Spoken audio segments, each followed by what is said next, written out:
Pourquoi croyez-vous ce que vous croyez? C'est parce que, à un moment donné, vous avez choisi de croire à une information que quelqu'un vous a donnée. Et cette personne vous a dit qu'une voiture était une voiture, qu'un arbre était un arbre, qu'un oiseau était un oiseau et que la chose bleue tout en haut, c'était le ciel. Et c'est comme ça que nous avons commencé à prendre nos croyances pour des faits. La plupart des choses que nous avons cru être réelles dans nos vies nous ont en fait été transmises à travers des récits ou par les infos. Alors ma question est la suivante. Et si on vous dupait à travers les histoires qu'on vous raconte, seriez-vous capable de vous en rendre compte? Tout le monde connaît le terme théorie du complot. Personnellement, j'ai jamais pris le temps de m'y intéresser parce que je travaille beaucoup et j'ai pas le temps de faire des recherches sur Bigfoot, les aliens, la Terre plate, la théorie du 11 septembre ou bien l'assassinat de Kennedy. Disons que c'est pas vraiment des sujets que je maîtrise, mais s'il y a bien une chose que je connais et dont je peux vous parler, c'est Hollywood.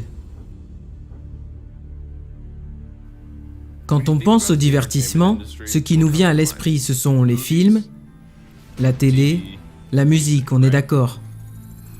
Maintenant, parlons de ce divertissement. Et si le divertissement était bien plus que du divertissement? Quand vous allez au travail en voiture, qu'est-ce que vous écoutez? Quand vous rentrez à la maison et que vous allumez la télé, qu'est-ce que vous regardez? Réfléchissez à tout ce que vous avez vu au cours de votre vie.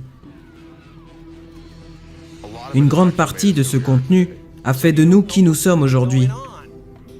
Et si on s'arrêtait quelques secondes pour observer ça de plus près?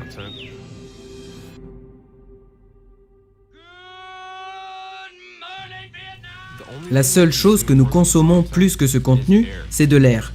Et tout le monde se soucie de la qualité de l'air qu'il respire. Alors il serait peut-être temps de faire attention au contenu que nous absorbons. Nos gouvernements contrôlent tout ce que nous regardons. Mais nous n'y avons jamais prêté attention.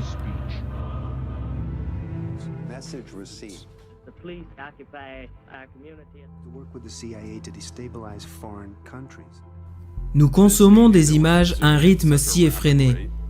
Il serait temps de ralentir et de réfléchir à la qualité de ce contenu. Et si les personnes qui contrôlent ces images n'avaient pas de bonnes intentions? Nous devrions nous demander, qui influence ce que nous regardons? Est-ce que la CIA est à Hollywood? Oui.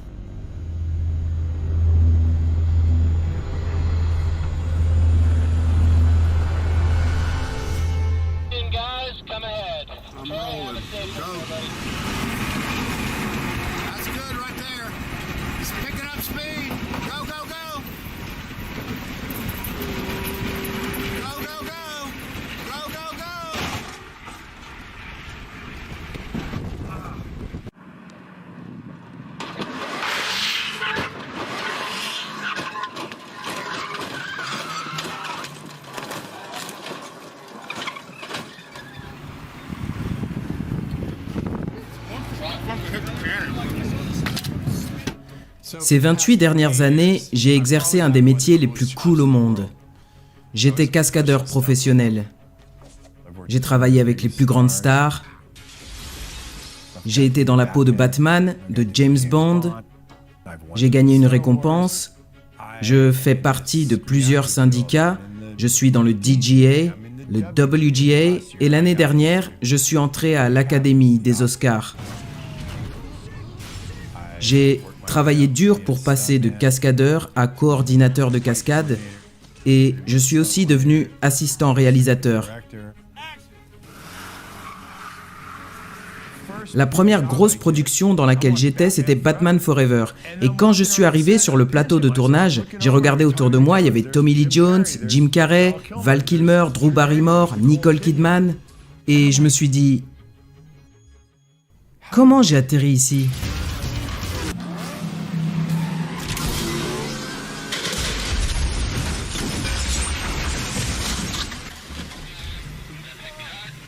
Je me suis pas vraiment dit que je voulais devenir cascadeur, je voulais faire des films. Mais être cascadeur, c'était la façon la plus facile d'entrer dans ce milieu.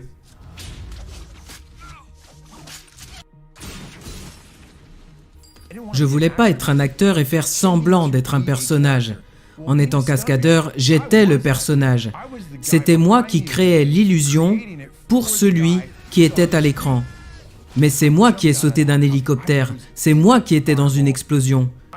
Et j'ai fait tout ce qu'on m'a demandé de faire.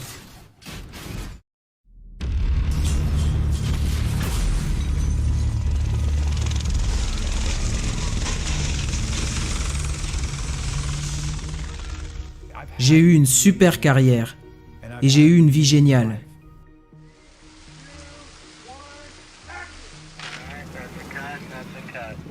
Mais dans le système actuel, au fur et à mesure que j'ai gravi les échelons, j'ai réalisé que c'est pas ce que les gens s'imaginent. C'est une illusion. C'est totalement une illusion.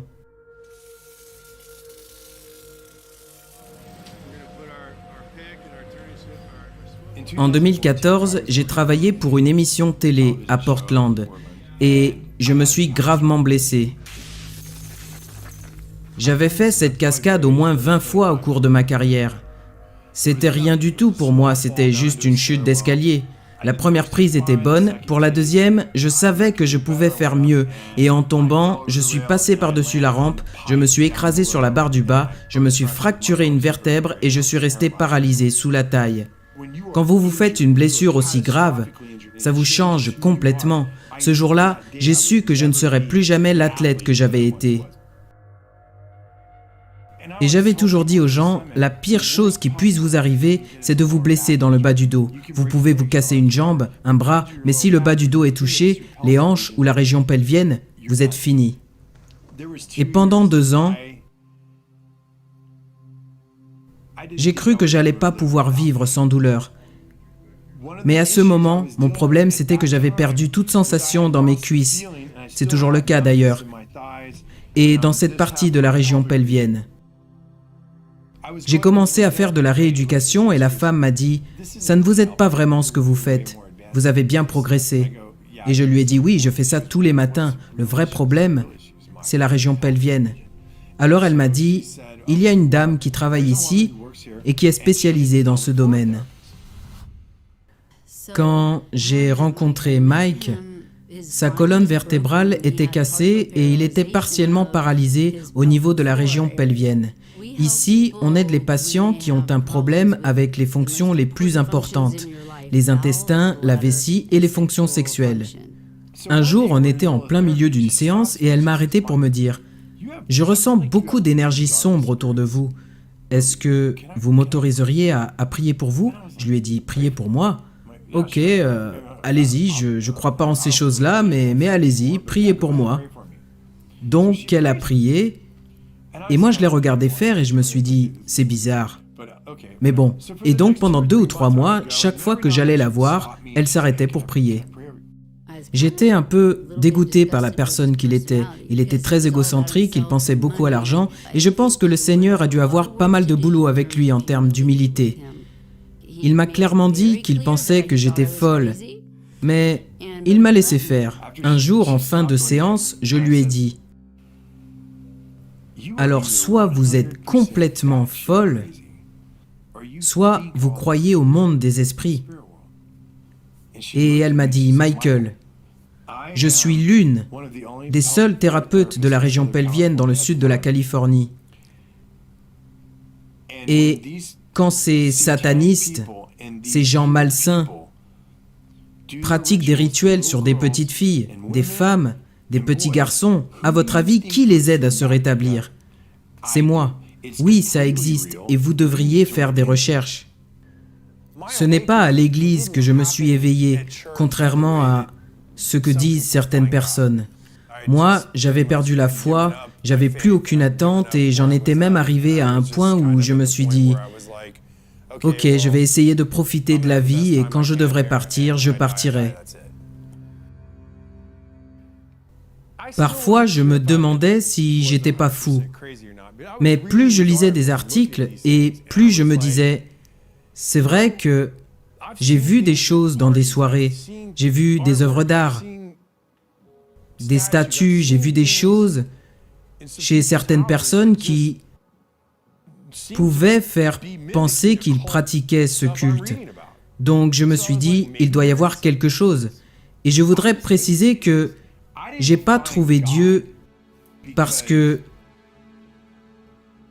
je suis allé à l'église. J'ai trouvé Dieu parce que je me suis rendu compte que les lucifériens et le côté obscur du monde occulte étaient réels et que je m'étais fait avoir pendant toutes ces années. Et ça m'a vraiment fait peur. Ça m'a fait peur parce que pour la première fois de ma vie, j'ai dû remettre en question ma réalité. Physiquement, j'étais très mal, j'étais plus la même personne. Et spirituellement, honnêtement, je ne connaissais rien du tout au christianisme. Vraiment rien. Et professionnellement, je commençais à voir tout ce que j'avais connu pendant ma carrière d'une manière différente. J'ai commencé à voir ma carrière à Hollywood sous un autre angle de vue. Alors d'abord, je me suis retiré des réseaux sociaux, je me suis créé un compte anonyme et j'ai commencé à lire des blogs, des articles, j'ai lu des livres, j'ai regardé des vidéos en ligne. J'ai simplement voulu chercher la vérité et je suis tombé sur des comptes qui cherchaient aussi de leur côté. C'était pas des comptes publics, c'était plutôt des gens comme moi qui voulaient savoir la vérité. Je savais que je ne trouverais pas la vérité en regardant CNN, MSNBC ou Fox. Je ne croyais plus à tout ça. Je voulais simplement lire, digérer et faire confiance à ce que mon instinct me disait de lire. En faisant mes recherches, j'ai commencé à comprendre qu'il y avait un tout petit groupe de personnes qui influencent toutes les sociétés qui produisent ce qu'on regarde. Avant, il y en avait 6.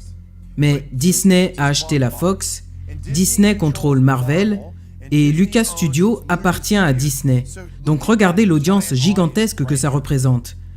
Quand on pense qu'un tout petit groupe contrôle le contenu de tout ce qu'on regarde sur toutes ces chaînes, on a l'impression d'avoir énormément de choix. Mais c'est faux. Qui leur dit ce qu'ils doivent mettre sur ces chaînes?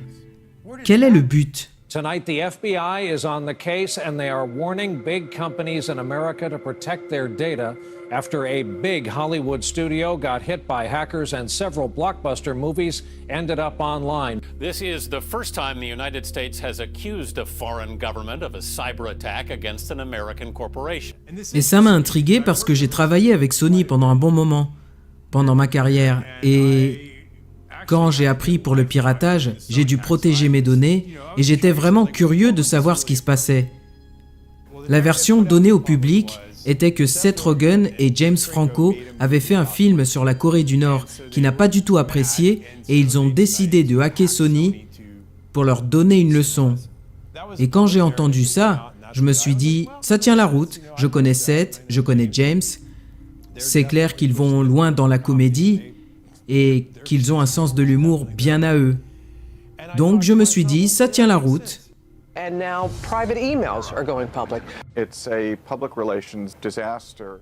Ce que j'ai vraiment trouvé intéressant quand j'ai examiné les documents de Wikileaks, c'est qu'ils montraient que les personnes qui étaient à la tête des plus grands studios de production américains communiquaient directement avec des membres très importants du gouvernement. Ça m'a pas vraiment étonné, je me suis dit ils sont peut-être amis ou il y a autre chose. Donc, j'ai pas vraiment pensé au fait que le gouvernement pouvait influencer le contenu des films. Est-ce qu'il pourrait influencer le contenu des films? Je veux dire, ce sont de vraies questions que je m'étais jamais posées avant. Moi, j'allais travailler, je faisais mon boulot, je faisais ce qu'on me demandait et je rentrais à la maison. J'ai jamais pensé à tout ça. Donc, je connaissais personne qui pouvait répondre à ces questions. Et je suis entré en contact avec quelqu'un que j'avais vu sur Internet qui s'appelle Kevin Sheep. Et pour ceux qui ne savent pas qui est Kevin Sheep, c'est un lanceur d'alerte qui a travaillé dans le contre-espionnage pendant 10 ans et qui a mis beaucoup de ses compétences au service de la CIA. This is the big picture. An official television report to the nation from the United States Army. Sur un document de l'OSS, l'ancêtre de la CIA, ils expliquent qu'ils faisaient une étude sur l'utilisation du cinéma aux États-Unis en tant qu'outil de guerre psychologique. Donc ça remonte à bien avant 1947. À cette époque, les services de renseignement utilisaient des films pour altérer la pensée des Américains. The morale of our troops is high. The laughter, music, and general entertainment which comes out of a single small package like this one have helped to build that morale. La CIA amène des informations à Hollywood. Hollywood les met dans ses films et la population y croit.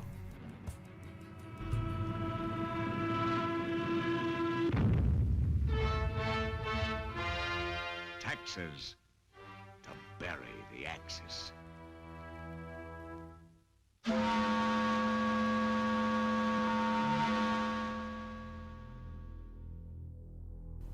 Ce document, c'est un document de la FOIA. N'importe quel Américain peut le consulter. Et dans les années 40, ils expliquent qu'ils contrôlaient les stations radio, qu'ils contrôlaient la plupart des grands médias, et ils vous disent ici qu'ils utilisaient les films comme outil de guerre psychologique. Pourquoi ils auraient arrêté ? At no time has the CIA engaged in any political activity or any intelligence activity that was not approved at the highest level. Allen Dulles a formé et recruté Ian Fleming. Et la CIA a même aidé Fleming dans l'écriture de ses livres, pour qu'il y mette en valeur la CIA. Et ils ont aussi produit le film Opération Tonnerre, pour faire passer les agents de la CIA pour des gens honorables et cool. C'est la CIA qui a écrit le film, qui a écrit le script du film, et le président de l'MPAA fournissait des renseignements à la CIA en tant qu'agent infiltré à Hollywood. Mr. Fleming, in your books there's a great amount of detail. Is this detail based on personal experience? Do you make it up? Where does it come from? Well, I can say it's 90% from personal experience, really. Of course, if I started sticking too close to the true espionage work of today, I should be in trouble with the Official Secrets Act in England, even supposing I had access to information.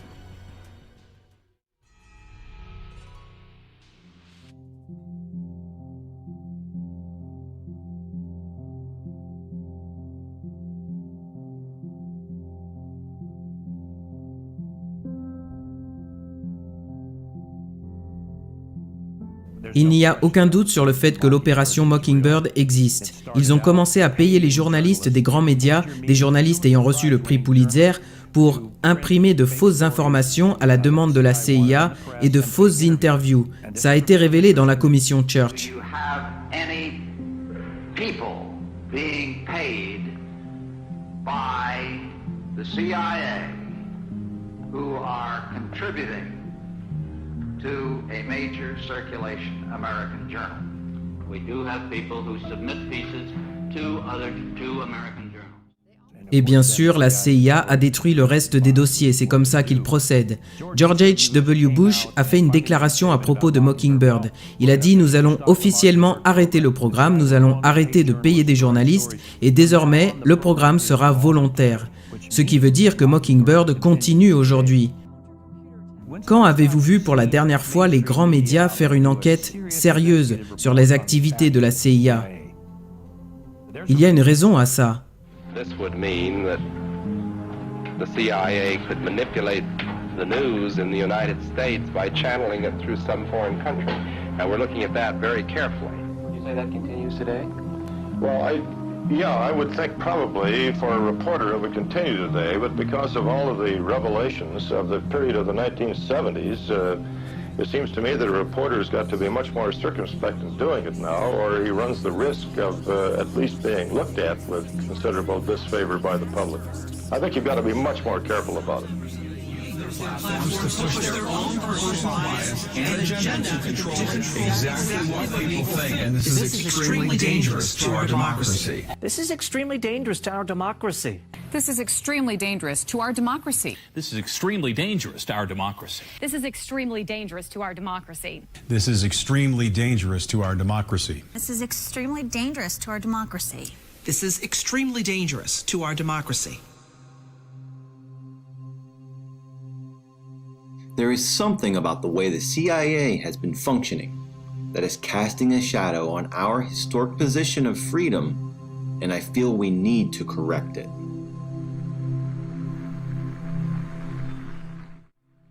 Le sénateur Moynihan a proposé un projet de loi pour démanteler la CIA.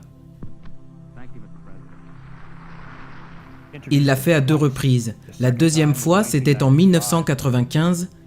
Et bizarrement, l'année suivante, en 1996, la CIA a ouvert un nouveau bureau qui s'est littéralement invité à Hollywood. Et Chase Brandon coécrivait des scripts comme par exemple La Recrue. Very competitive people who are driven by patriotism and a sense of wanting to serve a greater cause. I am recruiting you. Would I have to kill anyone? Would you like to? Donc la CIA était et est toujours à Hollywood et elle continue de manipuler les productions hollywoodiennes.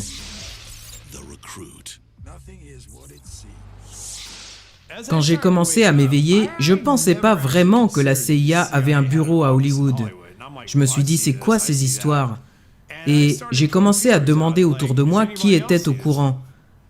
Et très peu de personnes en étaient conscientes. La seule personne de qui je me suis rapproché était un vieil ami et collègue qui s'appelle Brad Martin. Et Brad et moi, on a eu une carrière similaire, on a évolué dans le milieu ensemble. Et je lui ai dit, Brad, t'as vu ça? T'as remarqué ça? Il m'a dit, oui, bien sûr. Et ça m'a donné du courage. Je me suis dit, bon, ok, je suis pas tout seul et je vais continuer à chercher. Let me just say this. Brad's one of the greatest stuntmen I've ever met. Probably the best. Je suis une personne physiquement très créative. J'ai tourné dans des films d'action pendant 26-27 ans. J'excelle sur le plan physique, dans l'action, dans les combats, la gymnastique, les chutes, la conduite, et je me suis beaucoup entraîné pour devenir un des meilleurs cascadeurs de ce milieu. Je suis devenu coordinateur de combat, de cascade et ensuite réalisateur de scènes d'action. Très peu de personnes sont arrivées là où je suis arrivé et j'en suis très fier.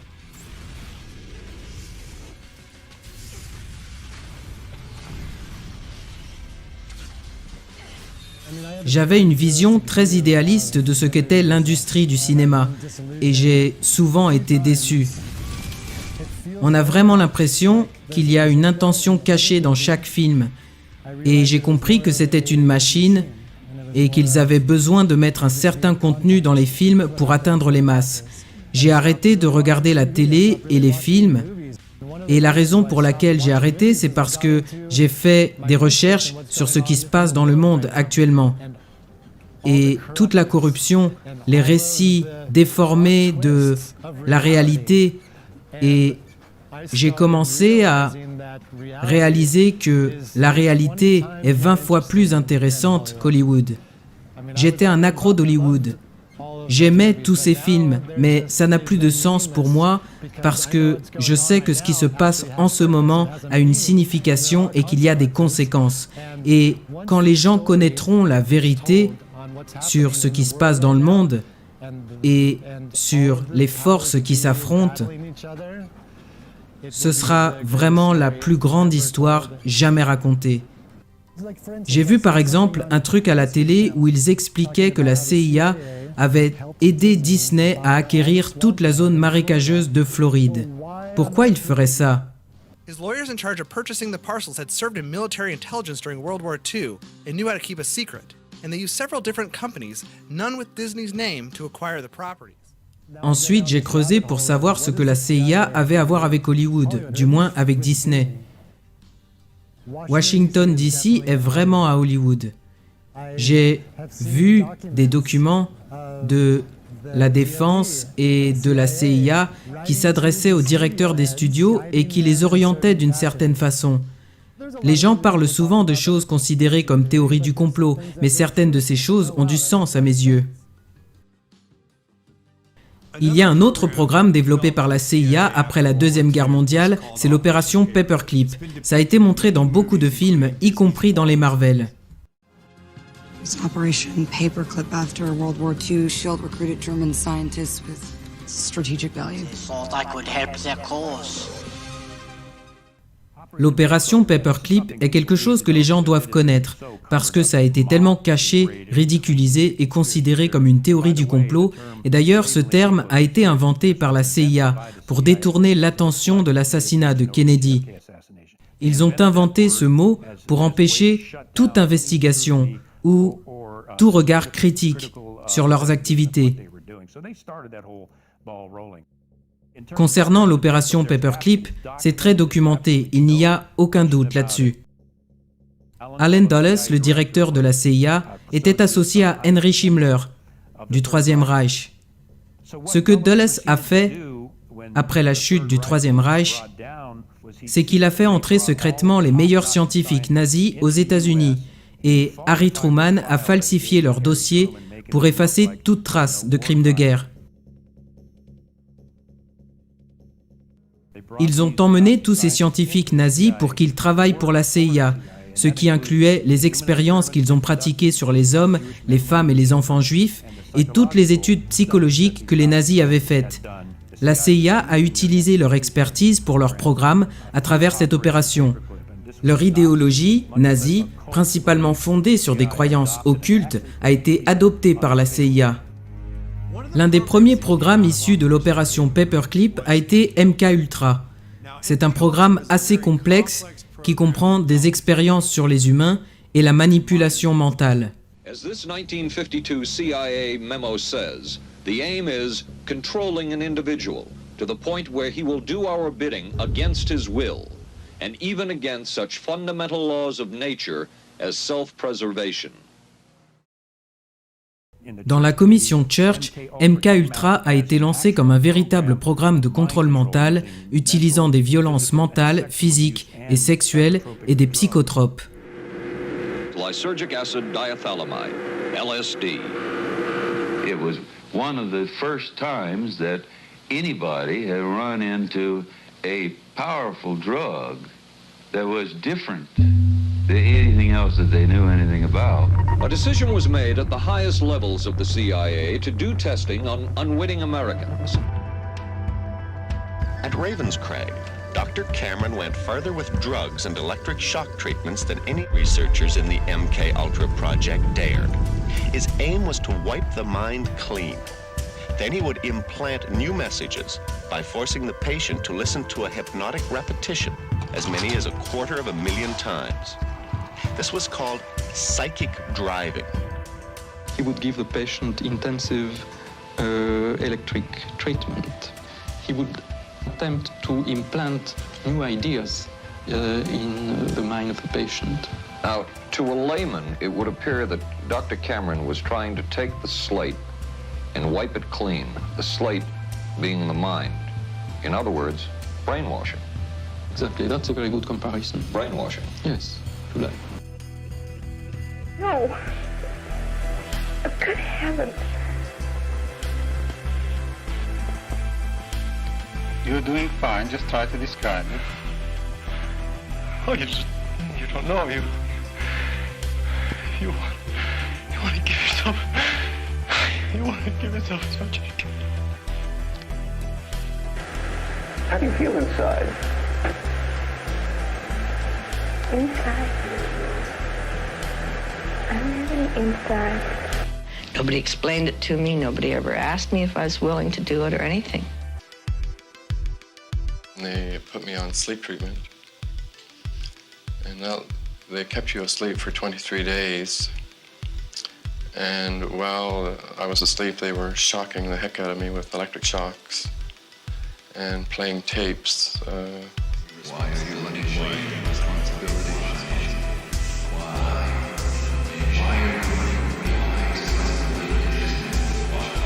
It was really like a concentration camp. Well, I told Peter Letters. You mind if I look this way? You look that way. Nothing for you to watch here, but you're going to talk to me as we go along. On n'a pas pu creuser plus loin parce que Richard Helms, le directeur de la CIA, a détruit tous les documents MKUltra. Il ne restait que la parole des témoins. Mais le peu qu'ils ont trouvé était suffisamment grave. Il n'y a aucune preuve, aucun document qui prouve qu'ils ont arrêté. La CIA n'a d'ailleurs jamais déclaré qu'ils avaient arrêté. How do you feel? I'm feeling better, thank you. Feeling better? Are you sleeping well? Yes, I'm sleeping better now. We could disable a whole city by putting a very small amount on a water supply. After all of these years of us, those of us who are involved in looking for this secret drug, this was the only thing that began to look for the first time like it might be something like that. MKUltra, c'est le programme qui m'a le plus mis la tête à l'envers parce que il est composé de plusieurs sous-programmes et j'étais vraiment surpris que Brad Martin soit au courant de tout ça. Les gens pensent que les gens qui font des recherches sur MKUltra sont fous. Et même s'ils admettent que ça a existé, ils pensent que ça s'est arrêté dans les années 70. C'est complètement faux.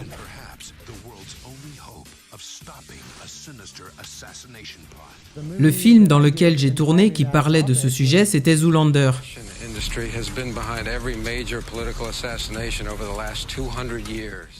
À l'époque, j'étais dans une comédie et j'avais aucune idée de ce à quoi je participais. Mais maintenant, quand je regarde avec du recul, je suis sidéré par la propagande.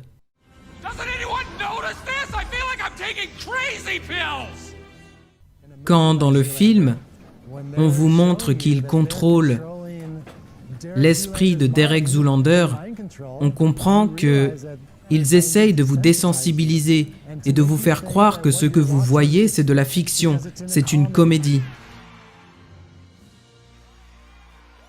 Leur but est de s'emparer de l'esprit des gens et d'y mettre une histoire fausse. La CIA fait passer des informations à Hollywood, Hollywood les met dans ses films et la population y croit. Ok, voilà l'histoire. Ils nous désensibilisent depuis notre naissance et je vais vous donner des exemples. Commençons avec le plus évident. Des mots qu'on entend tout le temps et auxquels on ne pense pas. Le mot divertissement. Divertir. Qu'est-ce que ça veut dire? Détourner. Détourner quoi? L'attention du public. Ok, maintenant, prenons le mot Hollywood. D'où ça vient? Hollywood vient du ou. Et les druides, à l'époque, utilisaient cet arbre pour fabriquer des baguettes magiques pour pouvoir ensuite canaliser et jeter des sorts. Et quand ils avaient besoin d'aide, ils faisaient appel à des mages ou des médiums pour diffuser leurs sorts à la population.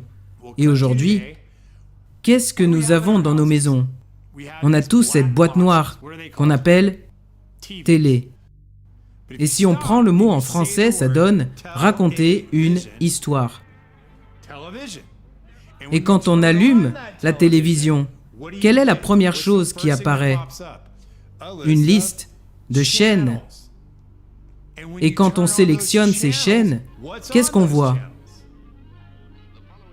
Des programmes. Ils vous programment depuis toujours. Et vous ne le savez même pas. Ils le font à travers votre musique, votre télé, les films que vous regardez, les jeux auxquels vous jouez. Ils nous programment, vous et moi, depuis notre enfance, et vous ne le savez pas parce que vous faites confiance.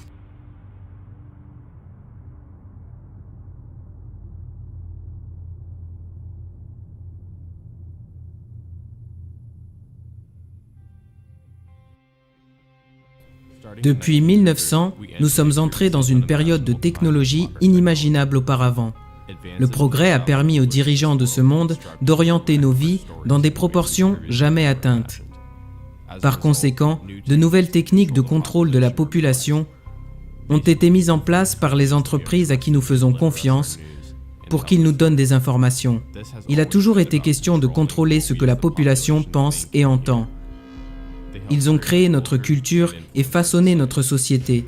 Nous, citoyens, faisons confiance parce que nous pensons que ceux qui tiennent les rênes ont de bonnes intentions. dangerous, edges here are that he's trying to undermine the media, trying to make up his own facts, and it could be that while unemployment and the economy worsens, he could have undermined the messaging so much that he can actually control exactly what people think, and that is our job. That is our job. That is our job. Our job. Quand je faisais mes recherches, j'ai découvert que la plupart des premières sociétés de communication ont été développées pour la marine ou l'aviation, et que la plupart ont été mandatées par le secteur militaire pendant la Première et la Seconde Guerre mondiale. Beaucoup d'entre eux travaillaient dans les renseignements de la marine et de l'armée ainsi qu'avec l'OSS, l'ancêtre de la CIA. Il y a beaucoup d'exemples d'hommes qui ont été à la tête des plus grandes sociétés cinématographiques et médiatiques avant et après avoir été au gouvernement ou dans l'armée. Je me suis demandé combien de compagnies sont liées à Washington à l'heure actuelle. Alors j'ai cherché. C'est comme un arbre généalogique. Les connexions entre les membres du gouvernement et les entreprises médiatiques sont incroyables. Google, Amazon, Netflix, Twitter, CNN, ABC. Alors qu'est-ce qui se passerait si toutes ces entreprises avaient la même idéologie ou la même intention ? Nous, la population, nous aimons entendre que les gens nous confortent dans ce qu'on pense. On aime que les gens nous disent qu'on a raison. On n'aime pas avoir tort. Et on fait confiance aux gens qui travaillent dans les médias parce qu'on s'imagine qu'ils agissent pour notre bien. Le problème, c'est que c'est pas le cas. Et si on y réfléchit une seconde, ils peuvent mettre n'importe quel programme dans l'esprit des gens. Je pense qu'Hollywood transmet de mauvaises valeurs à la jeunesse de ce pays, mais aussi aux adultes. Il désensibilise les masses à la violence. On ne peut pas nier ça. Mes enfants ont vu tellement de gens se faire tuer de façon très violente. Et le sexe est de plus en plus présent. Dans chaque Disney, il y a toujours un personnage, généralement un parent, qui se fait tuer.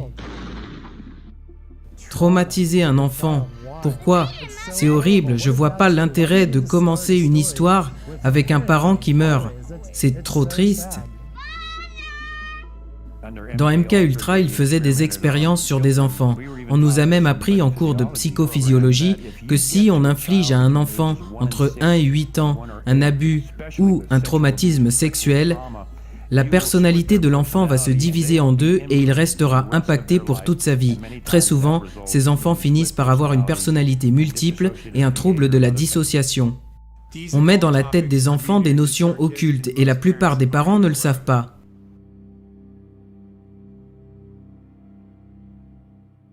La plus grosse vague d'émergence de ce genre de contenu est arrivée fin des années 60, début 70, avec des films comme L'Exorciste, Amityville, Massacre à la tronçonneuse, Halloween ou le film de Polanski, Rosemary's Baby.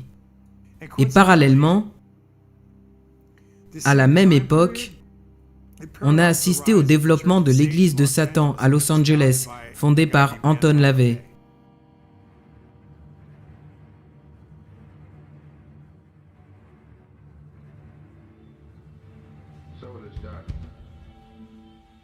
Quand j'étais dans la police, on avait des cas de sectes sataniques à Arlington en Virginie.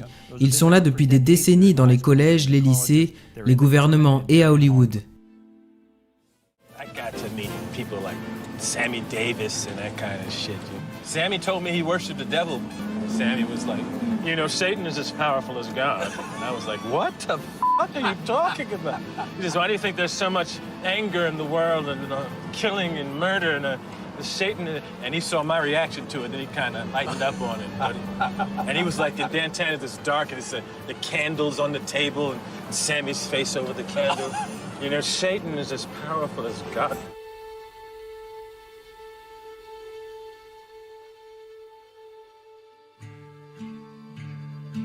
From our point of view, it really makes no difference whether you pray to a father god, or to a mother goddess, or to an entire gaggle of gods and goddesses. Michael Aquino était un officier de haut rang de l'Agence nationale de la sécurité. Il était et il est toujours un sataniste pratiquant. Il a créé le temple satanique de Seth, qu'il dirige encore aujourd'hui. Il est membre de l'association dont je faisais partie, celle des anciens officiers du renseignement, la FIO, et il est resté très présent dans le milieu du renseignement. Et il a écrit un document qui s'appelle « La guerre de l'esprit ». Et dans ce document, il décrit des opérations psychologiques contre les populations, y compris les ménages, réalisées à l'aide de techniques et d'outils satanistes. Aquino a participé aux opérations MKUltra pendant la guerre du Vietnam dans le cadre du programme Phoenix. No, first, I've been involved in intelligence and psychological operations for about 40 years in all levels of it and across the intelligence community. You are a lieutenant colonel in the United States Army. Correct. Now, and how does the Army feel about you being head of the Temple of Set? The Army has known about my religion for the entire span of my Army career, which began in 1968. The Army has paid very little attention to it, the same as it would to anybody who is, say, a follower of Hinduism or of Buddhism or any other slightly unusual religion today. Il occupait un poste au Presidio, qui était une base militaire du gouvernement américain, et ils ont découvert qu'il était à la tête d'un réseau pédophile. Environ 50 enfants l'ont désigné comme étant l'homme qui avait pratiqué sur eux des abus sexuels. Et ça a été jusqu'au procès. Il s'en est sorti avec succès parce qu'il avait un bon avocat, et ce malgré le fait qu'il y avait plusieurs témoins qui affirmaient qu'il avait abusé de ses enfants à travers des rituels sataniques. Et il n'y a aucun doute sur le fait qu'il pratique le satanisme. Il suffit de regarder ses interviews. This altar is one of a number of daggers which we may use in our rituals. This one happened to belong to the commanding general of the most elite unit of Germany's infamous SS, which was concerned with black magic and occultism research in general. Anything that it could find that had to do with the origins of the human race, destiny of humanity. The perverted view of the occult held by Heinrich Himmler was of an evil magic that could help create a new master race. Wewelsburg Castle is where he performed his ceremonies. I have been to the Wewelsburg, which still preserves Heinrich Himmler's ritual chambers to this day, and have conducted a black magical ritual in the so-called Hall of the Dead beneath the Wewelsburg. This particular dagger is inscribed to our comrade in the Leibstandarte Theodor Wisch, Brigadeführer, a major general in the Waffen-SS. And on its blade, it bears the inscription, Mein Ehre heißt Treu, or my honor shall be known by my faithfulness. La thèse d'Aquino était que les ennemis de la nation pouvaient être assujettis en les plongeant dans un état de terreur psychologique. Il argumentait en faveur de l'utilisation d'armes psychotroniques et électromagnétiques pour influencer l'esprit. Avec des fréquences très basses, émises par la radio, la télé ou d'autres ondes de communication, le but étant d'influencer et de manipuler les émotions d'une population ciblée. Les opérations MKUltra en cours sont des outils d'infiltration et de contre-insurrection utilisés pour déstabiliser les États-Unis et d'autres pays industrialisés. I give the CIA a total credit for sponsoring and initiating the entire consciousness movement, counterculture events of the 1960s.